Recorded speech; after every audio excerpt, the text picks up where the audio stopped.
Manipulation. It's a word we throw around all the time, but what does it really mean? It's one of the most powerful and fascinating ways we influence each other, but it's also probably one of the most misunderstood. So in this explainer, we're going to break it all down: what it is, why it feels so wrong, and where you can spot it in your own life. I mean, just think about it. From the second you wake up, you are swimming in a sea of influence. It's that friend's recommendation, a headline you scroll past, an ad that pops up on your feed. It's just a fundamental, unavoidable part of being human. But, and this is the important part, not all influence is the same. So, let's look at the two big extremes we all get. On one end of the spectrum, you have rational persuasion. It's simple, right? You're just giving someone good, solid reasons to do something. And on the complete opposite end, you've got coercion. That's forcing someone, using threats. One is about convincing, the other is about compelling. But here's the thing, most of our lives don't happen at those extremes. They happen in the space between them. And that huge, murky, fascinating territory that's not quite a logical argument, but not quite a direct threat either, well, that's where manipulation lives. And this is where it starts to feel really familiar, doesn't it? I mean, guilt trips, gaslighting, peer pressure, emotional blackmail, even stuff like negging, that backhanded compliment thing. These are all tactics that live in that middle ground. They aren't logical arguments, but they're not outright threats. They are a whole different beast. So that brings us to our first big question, what philosophers call the identification question. Basically, how in the world do we actually define what manipulation is? Let's dive into a few of the big ideas they've come up with.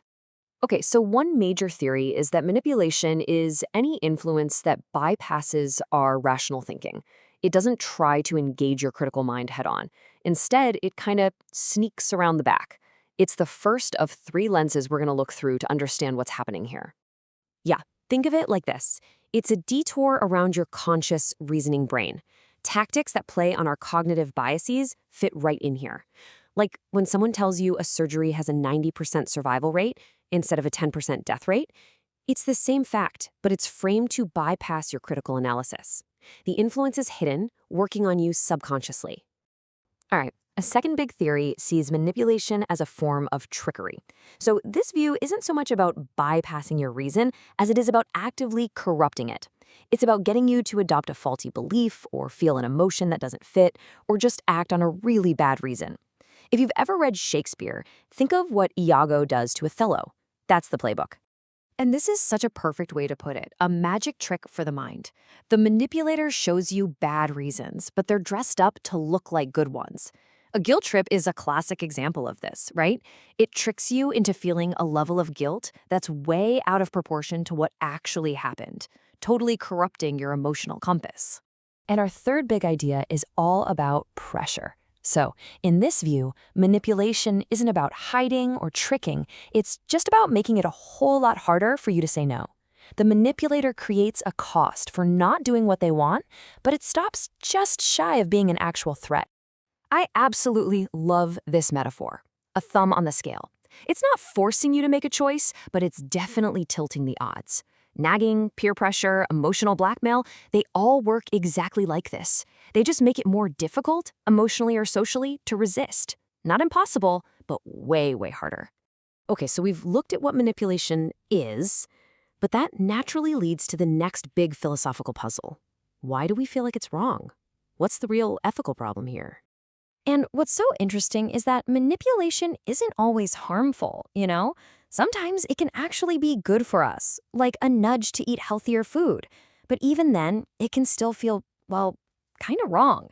So what is going on there? Well, philosophers usually point to two big ethical problems. First, it undermines our personal autonomy, our ability to be our own boss. And second, it treats people like they're just tools or objects to be used, not actual persons to be respected.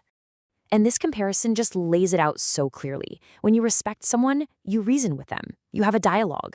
You see them as an end in themselves. But when you manipulate someone, you're trying to operate or control them. You're using them as a means to get what you want, essentially hijacking their own ability to choose and turning it against them. Okay, let's pull this out of the philosophy classroom and bring it into the real world. Let's go see some manipulation out in the wild. A perfect modern example is the nudge. So imagine a cafeteria manager who knows that you're way more likely to grab whatever food is right at eye level, so they put the healthy stuff there. They're subtly manipulating your choice. Now, it might be for your own good, but it's still an influence that's bypassing your direct, conscious reasoning. And advertising, of course, is the all-time classic.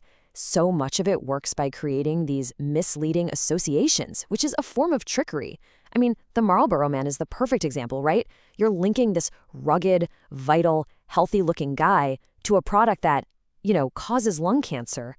It's designed to create a completely faulty emotional connection. And in our digital world today, oh boy, this is everywhere. Online platforms are literally designed to exploit our known cognitive biases. They use these incredibly sophisticated algorithms to figure out the best way to keep you scrolling, clicking, or buying. This isn't just manipulation, it's manipulation automated and scaled up for billions of people. So, what is the big takeaway from all of this? Well, it really boils down to one simple but powerful difference: the difference between offering someone reasons and just pulling levers. And I think this quote from philosopher Claudia Mills just absolutely nails it. For the manipulator, reasons are tools, and a bad reason can work as well as or better than a good one. See, when you persuade somebody, you offer good reasons as a justification to be shared between you. But when you manipulate, you see those reasons, good or bad, doesn't matter, as just causal levers to pull to get the result you want. And really, that's the final thought I want to leave you with. Next time you're trying to influence someone in your own life, at work, at home, anywhere, just take a second and ask yourself this question. Are you offering them reasons to consider, or are you just looking for the right levers to pull?